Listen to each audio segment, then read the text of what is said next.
ನಾವು ಶ್ರೀ ಕಾಳೇಶ್ವರ ಜಾತ್ರಾ ಅನ್ನ ಸಂದರ್ಭ ಸಖಿಕೆ ಮತ್ತು ಫೆಸ್ಟಿವಲ್ ಮಾಡಿ ಗದಿನಾರ ಬೆಂಗಳೂರಿನಿಂದ ಈ ಕ್ಷೇತ್ರದಲ್ಲಿ ಜಾತ್ರಾ ಮಾಡಿ ನಡೀತಾ ಟೈಮಲ್ಲಿ 24 ಗಂಟೆ ನಿರಂತರವಾಗಿ ಅನ್ನದಾನವನ್ನು ಪ್ರಾರಂಭ ಮಾಡಿದ್ದೀವಿ. ಗುರುಗಳ ಆಶಯದಂತೆ ಅವರ ಅಭಿಪ್ರಾಯದಂತೆ ನಾವಿನ್ನು ನಡೆಸ್ತಾ ಇದ್ದೀವಿ. ಇವತ್ತು ಜಾತ್ರೆ ಸ್ಟಾರ್ಟ್ ಆಗಿ ಸೋಮವಾರ ಬೆಳಗ್ಗೆ ಸ್ಟಾರ್ಟ್ ಆಗಿದೆ. 8 ಗಂಟೆ ಗುರುಗಳು ಬಂದು ಉದ್ಘಾಟನೆ ಮಾಡಿ ಅನ್ನದಾನವನ್ನು ಪ್ರಾರಂಭ ಮಾಡಿದ್ದೀವಿ. ಈ ಕಾರ್ಯಕ್ರಮದಲ್ಲಿ ಇವತ್ತು ಒಂದು 60,000-80,000 ಜನ ಅನ್ನದಾನ ಮಾಡ್ತಾ ಇದ್ದೀವಿ. ಅದಕ್ಕೆ ಗುರುಗಳ ಪ್ರೇರಣೆ ಮತ್ತು ಭಕ್ತಾದಿಗಳ ಸಹಕಾರದಿಂದ ಈ ಕೆಲಸ ನಡೀತಾ ಇದೆ. ಅದಕ್ಕೆ ನಮ್ಮ ಟ್ರಸ್ಟಿಯಿಂದ 15 ಜನ ಇರದ ಒಂದು ತಿಂಗಳಿಂದ ಅವಿರತ ಪ್ರಯತ್ನ ಪಟ್ಟು ಈ ಕಾರ್ಯಕ್ರಮವನ್ನು ಯಶಸ್ವಿಗೊಳಿಸ್ತಾ ಇದ್ದಾರೆ. ಅದಕ್ಕೆ ಭೈರವನ ಕೃಪೆ, ಗುರುಗಳ ಕೃಪೆ ಎಲ್ಲರ ಮೇಲೆ ಇರಲಿ ಅಂತೇಳಿ ಇಲ್ಲಿ ಅನ್ನದಾನ ಪಡೆದಂಥವ್ರು ಎಲ್ಲ ಖುಷಿಯಾಗಿ ಹೋಗಲಿ ಅನ್ನೋದೇ ನಮ್ಮ ಗುರುಗಳ ಆಶಯ. ಆ ಒಂದು ಕಾರ್ಯಕ್ರಮ ಯಶಸ್ವಿಯಾಗಿ ನಡೆಸ್ಕೊಂಡಿದ್ದೀವಿ ಅನ್ನೋ ಒಂದು ಆಸೆ ಇದೆ, ಖುಷಿ ಇದೆ. ಭಗವಂತನ ಆಶೀರ್ವಾದ ಕೃಪೆ ಇರಲಿ ಅಂತ ನಾವು ಕೇಳ್ಕೊತಾ ಇದ್ದೀವಿ. ಜೈ ಶ್ರೀ ಗುರು.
ತಿರುಗ್ಸು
ಯಾರು ಕಟ್ಟೆ ಮೇಲೆ ಕೂತ್ಕೊಂಡು ಹೇಳ್ತಾ ಇದ್ದೇನೆ.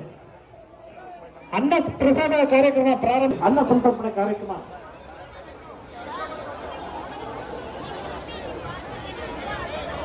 ಭರತ್ ಅನ್ನೋರು ಇದೇ ನಮ್ಮ ಶ್ರೀ ಕ್ಷೇತ್ರದಲ್ಲಿ ಶಿಕ್ಷಣ ಪಡೆಯುತ್ತಾರೆ. ಭರತ್ ಅವರು ನಿಮಗೋಸ್ಕರ ನಿಮ್ಮ ಸ್ನೇಹಿತರು ಕಾಯ್ತಾ ಇದ್ದಾರೆ. ಬರಪುಟ್ಟ ಎಷ್ಟೋ ಜನ ಇದೆ.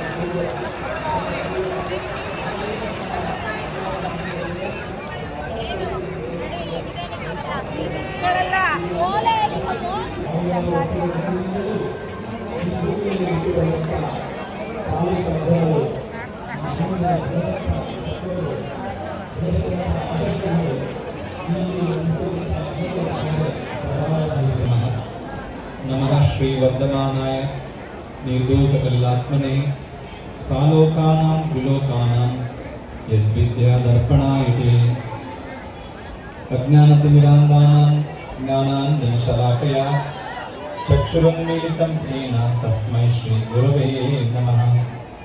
सरस्वती नमस्तुभ्यं वरदे कामरूपिणी विद्यारम्भं करिष्यामि सिद्धिर्भवतु मे सदा।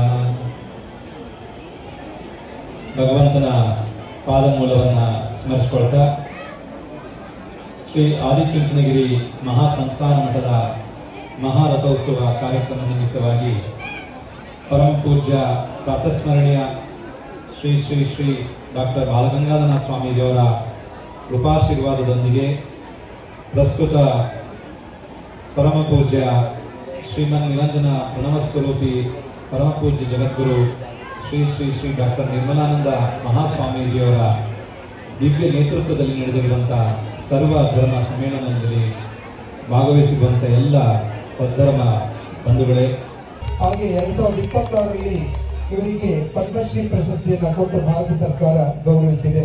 ಶ್ರೀಯುತಿಗೆ ಆದಿಚುಂಚನಗಿರಿ ಮಹಾಸಂಸ್ಥಾನ ಮಠದ ಪರವಾಗಿ ಧನ್ಯವಾದಗಳನ್ನು ಸಲ್ಲಿಸ್ತಾ ಇದ್ದಾರೆ. ಮೀಸಲಿಟ್ಟಿರ್ತಕ್ಕಂಥದ್ದನ್ನು ನಾವು ಈ ಸಂದರ್ಭದಲ್ಲಿ ಶ್ಲಾಘಿಸಬೇಕಾಗ್ತದೆ.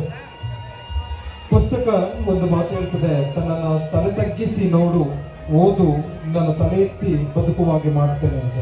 ಮೊಬೈಲ್ ಹೇಳ್ತದೆ, ನನ್ನನ್ನು ತಲೆ ತಗ್ಗಿ ನೋಡು, ನಿನ್ನ ಯಾವತ್ತೂ ತಲೆ ಎತ್ತದಂತೆ ಮಾಡ್ತೇನೆ. ಹೀಗೆ ಬಹುದೊಡ್ಡ ಆದರ್ಶ ವ್ಯಕ್ತಿತ್ವದ ಶ್ರೀ ಹಂಕೇಗೌಡರು ಮಂಡ್ಯ ಜಿಲ್ಲೆಗೆ ಒಂದು ದೊಡ್ಡ ಕೀರ್ತಿಯನ್ನೇ ತಂದಿದ್ದಾರೆ. ಸರಳ ಸಜ್ಜನಿಕೆಯ ಮಹನೀಯರು. ಇವರು ಪಾಂಡವಪುರ ತಾಲೂಕಿನ ಚಿಲಕುರಳಿ ಗ್ರಾಮದವರು. ಮೈಸೂರು ಮಹಾರಾಜ ಕಾಲೇಜಿನಲ್ಲಿ MA ಪದವಿಯನ್ನು ಪಡೆದಿದ್ದಾರೆ. ಸಕ್ಕರೆ ಕಾರ್ಖಾನೆ ಪಾಂಡವಪುರದಲ್ಲಿ 32 ವರ್ಷಗಳ ಕಾಲ ಸಮಯ ಪಾಲಕರಾಗಿ ಕರ್ತವ್ಯ ನಿರ್ವಹಿಸಿದ್ದಾರೆ. ತಮಗೆ ದೊರಕುತ್ತಿದ್ದ ಸಂಬಳ ಹಾಗೂ ನಿವೃತ್ತಿಯ ಉಳಿತಾಯದ 80% ಹಣವನ್ನು ಪುಸ್ತಕ ಸಂಗ್ರಹಿಸಿದ್ದಾರೆ. ಪಾಂಡವಪುರ ತಾಲೂಕಿನ ಹರಳಹಳ್ಳಿಯಲ್ಲಿ ಬೃಹತ್ ಪುಸ್ತಕ ಮನೆಯನ್ನು ಸ್ಥಾಪಿಸಿರುವರು. ಇವರ ಕಾರ್ಯಕ್ಕೆ ಸಹಧರ್ಮಿಣಿ ವಿಜಯಲಕ್ಷ್ಮಿಯವರು ಕೂಡ ಸಾಥಾಗಿದ್ದಾರೆ. ಈ ಪದ್ಮಶ್ರೀ ಪ್ರಶಸ್ತಿ ಕೂಡ ಒಂದು. ಪದ್ಮಶ್ರೀ ಪ್ರಶಸ್ತಿ ಪುರಸ್ಕೃತರಾದಂತಹ ಎಂ ಅಂಕೇಗೌಡ ಅವರಿಗೆ ಈ ಜಾತ್ರಾ ಮಹೋತ್ಸವದ ಪ್ರಮುಖ ಗಳಿಗೆಯಲ್ಲಿ ಎಲ್ಲ ಪೂಜ್ಯರು ಆಶೀರ್ವದಿಸಬೇಕು ಅಂತೇಳಿ ಭಕ್ತಿಯಿಂದ ಅಭಿನಂದಿಸಿಕೊಳ್ತಾರೆ. ದೀರ್ಘಾಯುಭವ ಎಲ್ಲರಿಗೂ ಶುಭವಾಗಲಿ.